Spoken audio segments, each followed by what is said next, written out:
اعوذ باللہ من الشیطان الرجیم بسم اللہ الرحمن الرحیم الصلاۃ والسلام علیک یا رسول اللہ وعلی آلک واصحابک یا حبیب اللہ۔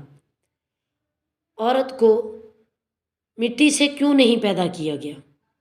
مرد کی پسلی سے کیوں پیدا کیا گیا اور مرد کو مٹی سے کیوں پیدا کیا گیا؟ اس بارے میں سائنس کیا کہتی ہے اور رب عز و جل کا اس بارے میں کیا فرمان ہے؟ تو آج کی اس ویڈیو میں ہم جانیں گے کہ عورت کو رب عز و جل نے کس طرح پیدا فرمایا۔ قرآن مجید فرقان حمید میں ارشاد باری تعالیٰ ہے وَلَقَدْ خَلَقْنَا الْإِنسَانَ مِنْ صَلْصَالٍ مِّنْ حَمَاءٍ مَسْنُونٍ، یقیناً ہم نے انسان کو کالی اور سڑی ہوئی کھنکھناتی مٹی سے پیدا فرمایا۔ روایتوں میں آتا ہے کہ جب اللہ عز و جل نے حضرت آدم علیہ السلام کی تخلیق کا ارادہ فرمایا تو رب عز و جل نے اسرائیل کو حکم دیا کہ روئے زمین سے ایک مٹھی مٹی لائی جائے۔ تو اسرائیل مٹی لینے آیا تو رب کا فرشتہ جب آسمان سے اتر کر زمین سے مٹی لینے آیا تو اس نے ایک مٹھی مٹی جب اٹھائی تو پوری زمین روئے زمین کی اوپرلی پرت آپ کے ہاتھوں میں آ گئی۔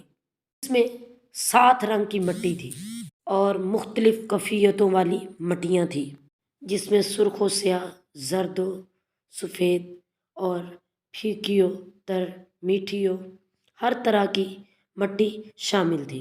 کچھ عرصے بعد رب عز و جل نے حضرت آدم علیہ نبینا علیہ الصلوۃ والسلام کی بائیں پسلی سے ایک عورت پیدا کی جس کا نام حوا سلام اللہ علیہ رکھا۔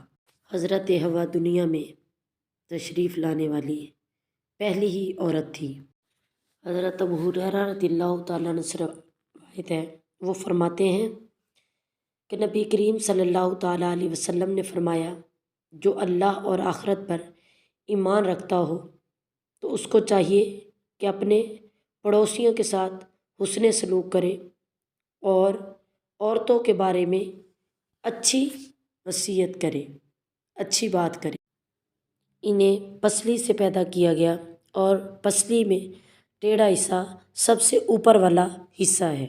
اگر تم اسے سیدھا کرنے کی کوشش کرو گے تو تم اسے توڑ دو گے، اگر اسے اس کے حال پہ رہنے دو گے تو وہ ٹیڑھی رہے گی، لہٰذا تم عورتوں کے بارے میں وصیت کو قبول کرو۔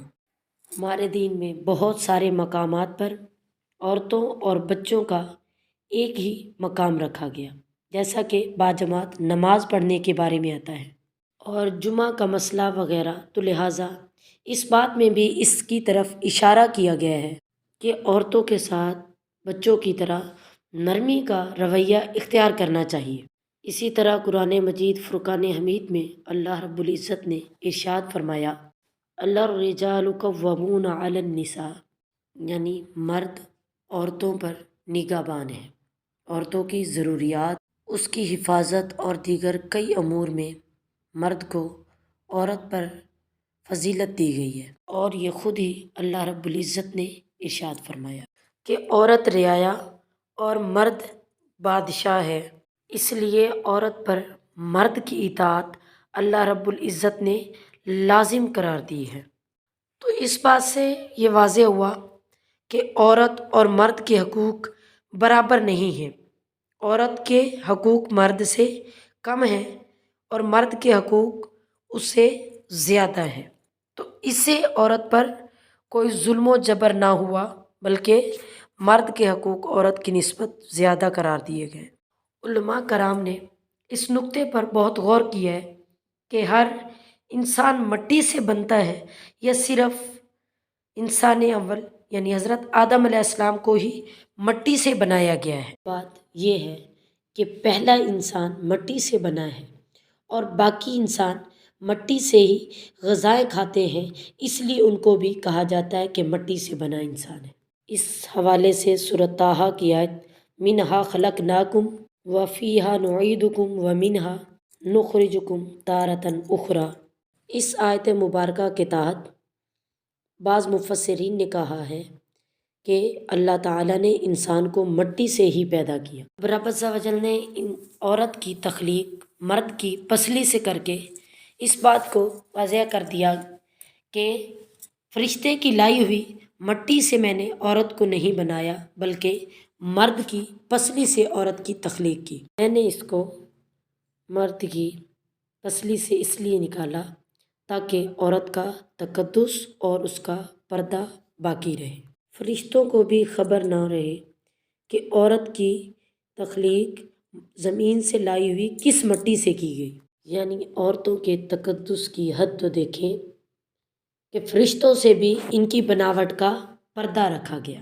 پہلی عورت حضرت حوا حضرت آدم علیہ السلام کی پسلی سے پیدا کی گئی اور انہی کی منکوحہ کہلائی، یعنی انہی سے ان کا نکاح ہوا۔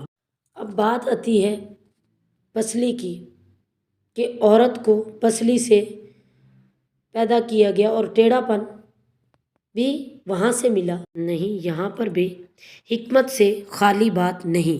انسان کے جسم میں دل اور بہت سے نازک پارٹ انسان کی پسلی کے پیچھے چھپے ہوئے ہیں، یعنی پسلی سے پیدا کرنا بھی اللہ عز و جل کے ہاں ایک حکمت تھی، یعنی یہ ان کے لیے ڈھال ہے۔ تو اب عورت کو پیدا فرما کے رب نے یہ نہیں کہا کہ عورت ٹیڑھی ہے، بلکہ بہت سارے مقامات پر رب عز و جل نے یہ بتایا کہ عورت جو ہے وہ ڈھال بنتی ہے، کہ عورت ماں، بہن، بیٹی اور بیوی بھی ہے۔ کسی کی بھی عزت کو مت اچھالیں۔